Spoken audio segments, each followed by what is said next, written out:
A group of mercenaries stormed into a village, intending to drive out the villagers. To their surprise, the villagers were quite capable fighters. Armed with old-fashioned weapons left over from World War II, they engaged the mercenaries in a fierce battle, even managing to injure the leader of the mercenaries. Initially, the villagers used the terrain to their advantage and fought the mercenaries on equal terms. However, as more mercenaries gathered, the firepower disparity grew, and villagers began to be killed and injured. The mercenary leader then issued the final order to massacre the village. Soon, the mercenaries began to indiscriminately kill the villagers, using flamethrowers to burn their vehicles and homes, while snipers targeted those who tried to escape. This mercenary group, known as Black Swan, was notorious for carrying out covert operations for the British government. Unbeknownst to them, a girl had secretly filmed the entire incident and uploaded it to the internet. The mercenaries' information was quickly exposed, and Interpol issued a red notice for their arrest. As the situation unfolded, the British Prime Minister became extremely anxious. If the Black Swan members were captured, they might betray their employer to save themselves. The Prime Minister then approached the head of MI6 and ordered them to send in special forces to eliminate the Black Swan organization. Meanwhile, the mercenaries received word of the impending attack. The leader urged his father to flee immediately. At that moment, members of the special forces had already arrived outside their home. Pretending to be a passerby, one of the special forces soldiers struck up a conversation with the nanny, then used a tranquilizer dart to render her unconscious. To their astonishment,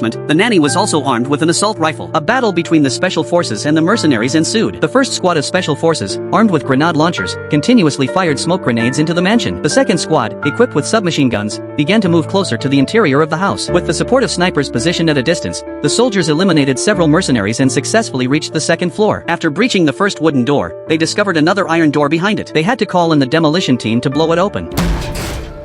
Using their grenade launchers, they fired stun grenades to quickly neutralize the guards in the hall, then swiftly moved to other rooms. Upon opening one door, they found the old leader of the Black Swan organization, calmly seated in a chair. He showed no fear as the special forces stormed in. At that moment, the team leader entered and dismissed all the soldiers, speaking to the old leader as if they were old friends. The old leader wanted to take full responsibility for the massacre to protect his children. However, the team leader suddenly stood up.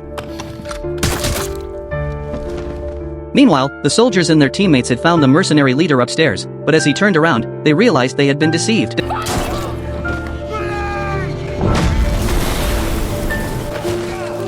Despite the special forces' overwhelming advantage, they never actually saw the mercenary leader. Months later, the soldier and his girlfriend were on a vacation in Paris. On the same train, they spotted the figure of Grace, the leader of Black Swan.